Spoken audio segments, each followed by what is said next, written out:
আজ আমরা এক্সেলের formula output problem নিয়ে কথা বলবো। আপনারা স্ক্রিনে কতগুলো ডাটা দেখতে পাচ্ছেন, যার বাম দিকে রয়েছে সিরিয়াল নাম্বার এবং ডান দিকে রয়েছে নাম্বার, এবং প্রতিটা নাম্বারের ভ্যালু হচ্ছে 10।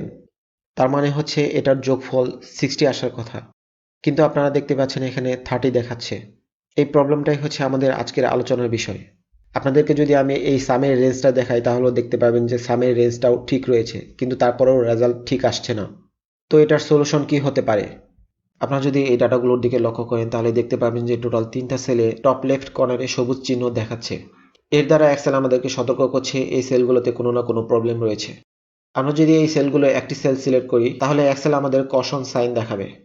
এই সাইনটার উপর যদি আমরা আমাদের মাউস পয়েন্টার নিয়ে যাই, তাহলে এক্সেল আমাদেরকে একটা টিপ দেখাবে, যেটাতে লেখা থাকবে the number in this cell is formatted as text or protected by an apostrophe.